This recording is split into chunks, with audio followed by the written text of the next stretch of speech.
तो महिलाओं की बात करते हैं नीतीश कुमार जी, लेकिन सबसे अधिक कोई विरोधी व्यक्ति इस देश में कोई मुख्यमंत्री महिला का है और दलित का है तो वो व्यक्ति का नाम है आदरणीय श्री नीतीश कुमार।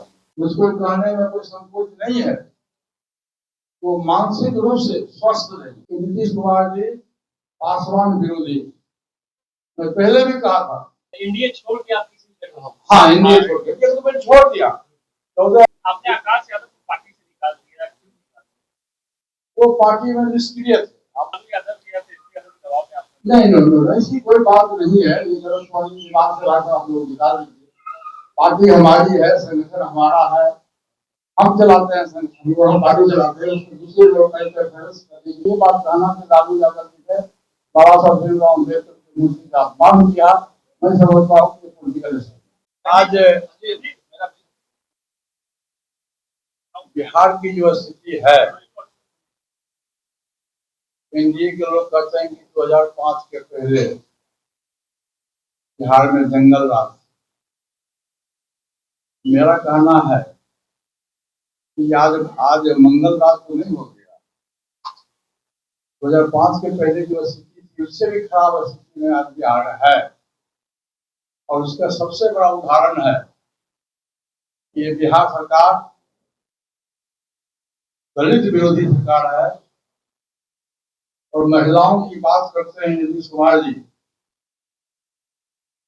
लेकिन सबसे अधिक कोई विरोधी व्यक्ति इस देश में कोई मुख्यमंत्री महिला का है और दलित का है तो वो व्यक्ति का नाम है आदरणीय श्री नीतीश कुमार।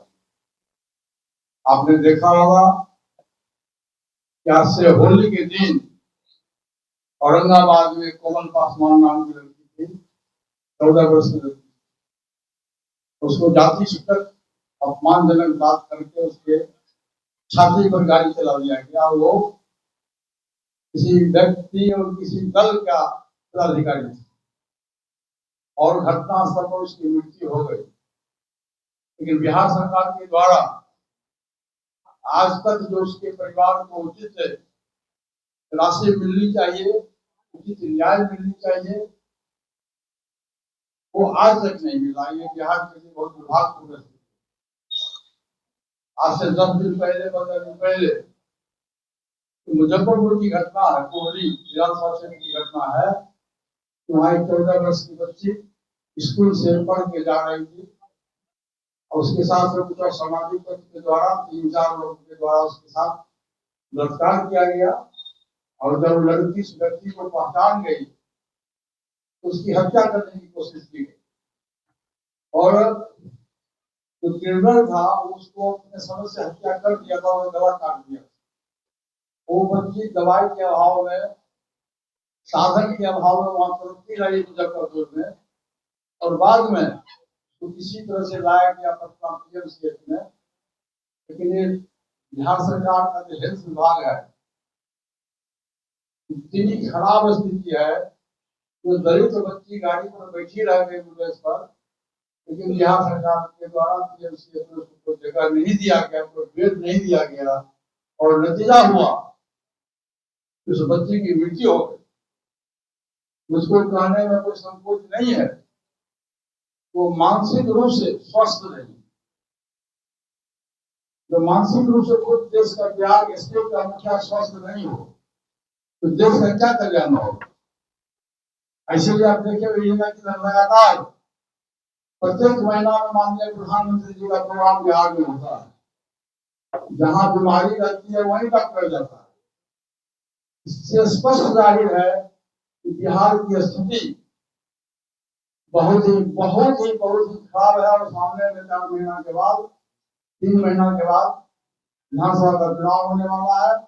उसकी खानापूर्ति के लिए सेंट्रल से जो हमारे वरिष्ठ नेतागण है वो बिहार का दौरा कर रहे हैं। इसी तरह से मैं देखिए विगत 6 महीने से मैं पूरे बिहार में 25 जिला का भ्रमण किया। हमारी पार्टी का नारा था चलो गांव की ओर, और हम लोगों ने अक्टूबर-नवंबर से शुरू किया पूरे बिहार में घूमने का, और अभी तक 25 जिला का हम लोगों ने जिला सम्मेलन किया अपनी पार्टी के संगठन को मजबूत करने के लिए, पार्टी की सदस्यता अभियान को आगे बढ़ाने के लिए दलित अत्याचार है उस पर हम लोगों ने विचार विमर्श किया। और गांव देहात में जो हमारा जो समर्थक हमारा जो वोटर है, खास के हमारे जो दलित सेवा का लोग है, सब लोगों का मुंह से यह आवाज निकला, इस बार बदलाव होना चाहिए, सत्ता का परिवर्तन होना चाहिए। और 20 वर्षों से एक व्यक्ति और एक पार्टी की सरकार है और बिहार में कोई नई चीज नहीं हुई, जबकि केंद्र में भी आपकी सरकार है, बिहार में भी सरकार है, डबल इंजन की सरकार है, लेकिन बिहार में कोई बड़ा चीज जो मिलना चाहिए, कोई बड़ा कल कारखाना हो, कोई बड़ा चीज हो, वो बिहार को नहीं मिला। और बिहार आज की स्थिति में पूरे देश में, आज भी मैंने देखा था अखबार में कोई रिपोर्ट आया कि 17वां स्टेट में बिहार सबसे नीचे है। बिहार की स्थिति बहुत खराब है। इसलिए आज जो प्रेस वार्ता में हम लोगों ने किया है कि बिहार में सत्ता परिवर्तन होना चाहिए। और बिहार की जनता से मेरा आग्रह है कि भविष्य में अक्टूबर नवंबर में जब भी चुनाव हो तो बिहार में सत्ता से जो व्यक्ति सत्ता में है, जिस पार्टी की सत्ता है, उसको सत्ता परिवर्तन आवश्यक है। दूसरा डिमांड हमारा है चौकीदार और वफादार। आपने देखा होगा कि 4 महीना पहले गर्दनीबाग में हम लोगों ने भी चौकीदार वफादार के पक्ष में आंदोलन किया था। वो चौकीदार जो आजादी के वर्षों पहले से, अंग्रेज के जमाने में, अंग्रेज जमाने से पहले, मुगल पीरियड से एक पार्टी नहीं, एक जाति का वर्चस्व था, एक जाति के लोग चौकीदारों का वफादार का काम किया करते थे। गांव में जो रखवार होता था, जमीन की रखवारी करता था, वो भी चौकीदार समाज के रहे। वो लोग हमारे परिवार में, हमारे चाचा थे रखवार, हमारे चाचा थे चौकीदार। उस समय 5 रुपया 10 रुपया मिलता था। उस समय से उन्होंने देश की सेवा की, खास करके बिहार के लोगों की सेवा किया, निष्पक्ष होकर किया। और पासवान का जो रक्षक, पासवान जाति के मतलब रक्षा करने वाला जात हमारा है और निर्भीक जात है जो होना चाहिए। और उसको जब समय आया तो चतुर्थ वर्ग की श्रेणी का दर्जा मिल गया तो जगन्नाथ मिश्रा जी के टाइम में चौकीदार के लोगों को सब देख करके उन्होंने चतुर्थ श्रेणी में दर्जा दिया। और तब से आज तक अब उस पर सभी लोगों का नजर चला गया। और आज ये नतीजा ये हुआ कि जो एक जाति का वर्चस्व था, एक जाति के लोग चौकीदार में हुआ करते थे, आज उसको समान कोटि में दर्जा दे दिया गया। अब उसकी बहाली जो होती है समान कोटि के लोगों से होगा और उसमें अनुकंपा करने की कोई गुंजाइश नहीं है। ये भी हमारी मांग है बिहार सरकार से। और खास करके नीतीश कुमार जी को मैं जरूर कहूंगा कि नीतीश कुमार जी पासवान विरोधी। मैं पहले भी कहा था, जब नीतीश कुमार की सत्ता में आए तो संविधान के विरुद्ध उन्होंने बिहार में दलित और महादलित का गठन किया। उन्हें समाज को तोड़ने का काम किया, जोड़ने का काम नहीं किया। समाज को तोड़ करके दलित और महादलित किया और महादलित को सुख सुविधा भी दिया गया, लेकिन उस पर भी महादलित के लोग जितनी सुविधा मिलनी चाहिए वो नहीं मिला। ये बिहार सरकार दलित विरोधी है, महिला विरोधी है और पासवान विरोधी है। बिहार सरकार के मुद्दे से बाहर की बात है बिहार में लॉ एंड ऑर्डर चलाना, ये हमारा मुख्य उद्देश्य है। हाँ बोलिए। तो सवाल भी 2025 का चुनाव है जी जी। और आपकी पार्टी जो है अभी तक ये नहीं पार्टी की तरफ जाएगी या क्या करेगी या चुनाव कैसे लड़ेगी। आपने बहुत सारी खाना भी सुनाई, नीतीश कुमार अकेले मैदान में क्या क्या लगता है चुनाव? एक बार मेरी बात सुन लीजिए।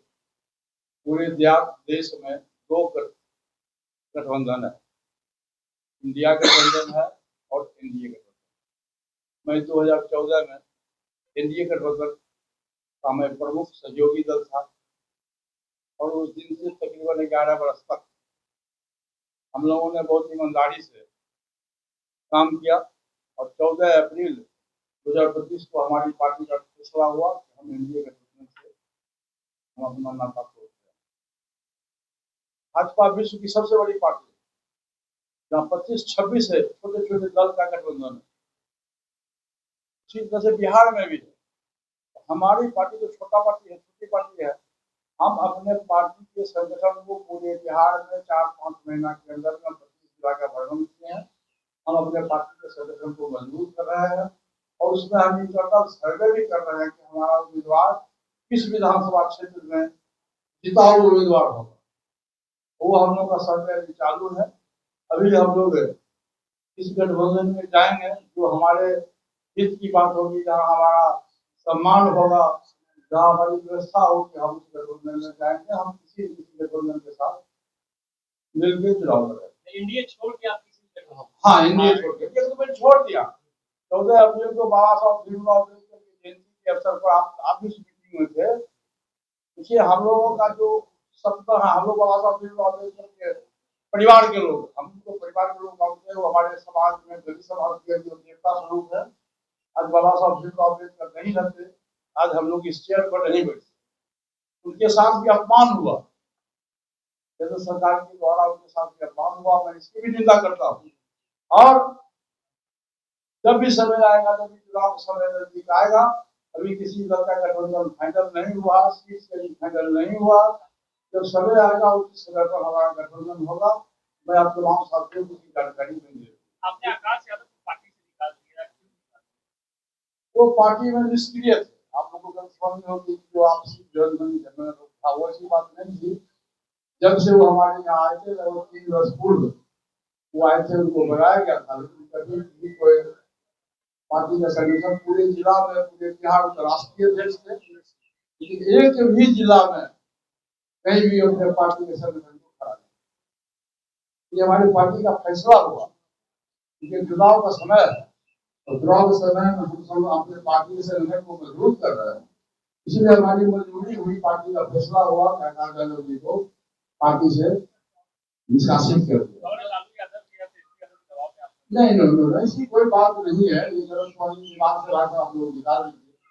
पार्टी हमारी है, संगठन हमारा है, हम चलाते हैं संगठन को, हम पार्टी चलाते हैं। उसमें दूसरे लोग का इंटरफेरेंस करने की कोई आवश्यकता नहीं। क्या आप ये महसूस कर रहे हैं कि बिहार में तीसरी ताकत भी आकार ले रही है? देखिए, एक बात आप जान लीजिए, बिहार बहुत जागरूक स्टेट है और पॉलिटिकली आपने देखा होगा कि बाबू जयप्रकाश नारायण के नेतृत्व में बिहार में आंदोलन हुआ, पूरे देश में आग लगी। तो बिहार के जो लोग बहुत पॉलिटिकलाइज लोग हैं, बहुत समझदार लोग हैं और जनता के हाथ का फैसला है। अब जो चुनाव आएगा तो बुलेट से बेसी ताकत बैलेट में है और जनता जिसको चाहेगी उसकी सरकार बनेगी, जनता जिसको चाहेगी विधायक बनेगा। उसमें तीसरी शक्ति, चौथी शक्ति का कहीं कोई गुंजाइश नहीं। सामान्य सीट से चुनाव लड़ेंगे चिराग पासवान, उनकी पार्टी के सांसद ने ऐलान किया। भाई, ये तो आप उनसे पूछिए, आप मुझसे क्यों पूछते हैं? मैं चुनाव लड़ूंगा नहीं लड़ूंगा ये बात हमसे पूछिए। कौन व्यक्ति समान सीट से लड़ेगा? दलित समाज में पैदा देने वाला समान सीट से लड़ेगा, या जनरल सीट से लड़ेगा, या रिजर्व सीट से लड़ेगा, या चुनाव लड़ेगा कि नहीं लड़ेगा, जनता को भ्रमित करने की बात हो रही है। ये तो आप उनसे पूछिए। मुझको जो सीट मिलेगा, मैं किसी भी उम्मीदवार के खिलाफ मैं नहीं जाऊंगा। मुझको जो सीट मिलेगा गठबंधन में, जो सीट मिलेगा वहाँ हमारी पार्टी को उम्मीदवार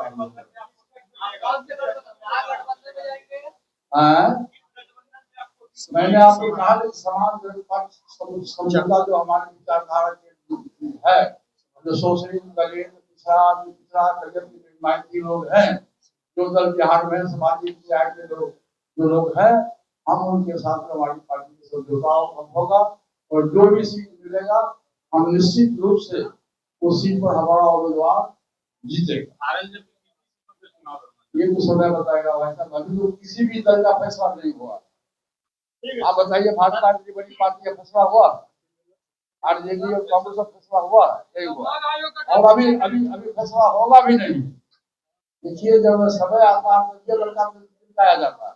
भाजपा लगातार बाबा साहब भीमराव अम्बेडकर के अपमान के बारे में लालू यादव पर सवाल उठा रहे हैं, क्या कहेंगे? सबसे पहली बात तो भाई साहब ये है कि बाबा साहब भीमराव अम्बेडकर के संबंध में पार्लियामेंट हाउस में बात हुआ, उससे बड़ी बात और कुछ नहीं हुई। लालू जी ये चुनावी स्टंट है। अरे लालू जी बीमार व्यक्ति हैं, उनका खतरनाक जन्म दिवस था और उनकी आदत है, शुरू से आदत, आप लोगों ने देखा होगा, उनका पैर नीचे रखने में पैर खुल जाता है। फिर जो कुर्सी पर रखते हुए थे बाबा साहब भीमराव अम्बेडकर जो मूर्ति आया उसको लालू जी ने देखा भी नहीं। कोई वर्कर्स आके सके उनके नियत नीति में और नियत में कहीं कोई फर्क नहीं है। और सामाजिक न्याय के सबसे बड़े बिहार में लालू प्रसाद यादव जी है जिन्होंने सामाजिक न्याय की बात करी और शोषित दलित पिछड़ों का उन्होंने आवाज दिया। इसलिए ये बात कहना कि लालू यादव जी ने बाबा साहब भीमराव अम्बेडकर की मूर्ति का अपमान किया, मैं समझता हूँ कि पॉलिटिकल